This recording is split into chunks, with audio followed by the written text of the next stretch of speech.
Halo teman-teman, perkenalkan nama aku Disti. Di sini aku akan menjelaskan tentang materi berpikir dan bahasa.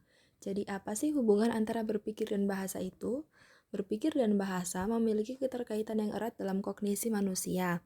Kalau berpikir melibatkan pemrosesan informasi secara mental, sedangkan bahasa itu sarana untuk mengekspresikan pikiran dan cara kita untuk berkomunikasi.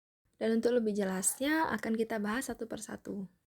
Oke, kita mulai dari pengertian berpikir. Berpikir adalah proses mental yang melibatkan pemrosesan informasi secara kognitif dan mencakup aktivitas seperti memahami, menganalisis, dan memecahkan masalah. Para ahli mendefinisikan berpikir adalah proses melatih ide-ide dan membentuk representasi mental baru melalui transformasi informasi. Dan juga teman-teman, berpikir itu juga melibatkan berbagai aspek seperti penilaian, abstraksi, logika, imajinasi, dan pemecahan masalah.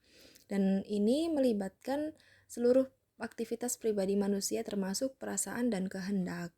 Selanjutnya, kita beralih ke jenis berpikir. Para ahli mengidentifikasikan bahwa terdapat beberapa jenis berpikir.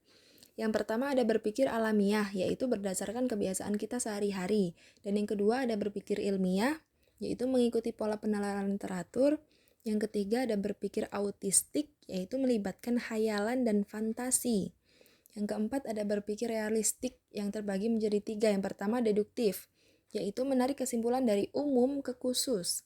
Yang kedua ada induktif, menarik kesimpulan umum dari khusus.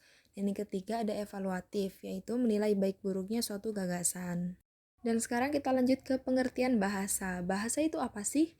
Bahasa adalah sistem komunikasi yang menggunakan simbol-simbol vokal untuk menyampaikan pikiran dan perasaan.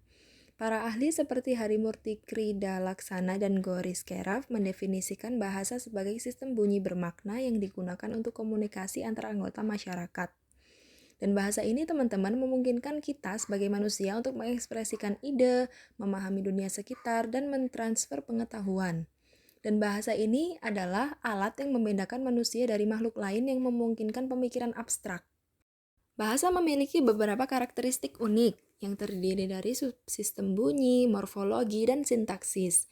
Bahasa juga bersifat arbitrer, yang artinya hubungan antara simbol dan makna bersifat sewenang-wenang. Bahasa juga bersifat produktif, memungkinkan penciptaan kalimat baru. Karakteristik lainnya termasuk bahasa sebagai fenomena sosial dan dapat berkembang dan bersifat universal dalam aspek-aspek tertentu. Bahasan selanjutnya ada keterkaitan berpikir dan bahasa. Jadi apa sih keterkaitan antara keduanya ini?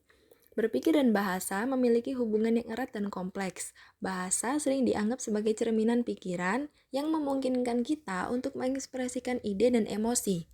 Teori relativitas linguistik menyatakan bahwa struktur bahasa dapat mempengaruhi cara berpikir dan memahami dunia. Sebaliknya, pikiran juga mempengaruhi perkembangan bahasa.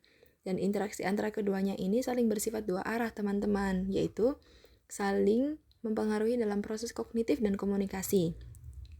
Dan secara singkatnya, bahasa itu sebagai alat ekspresi pikiran, sedangkan pikiran itu membentuk struktur bahasa. Dan interaksi keduanya ini saling mempengaruhi. Di neuroscience menunjukkan bahwa pikiran dan bahasa memiliki basis biologis yang saling terkait. Di otak itu ada area Broca, teman-teman, dan itu berkaitan dengan produksi bahasa, dan juga ada area Wernicke yang berkaitan dengan pemahaman bahasa, dan kedua area ini terlibat dalam proses berpikir verbal.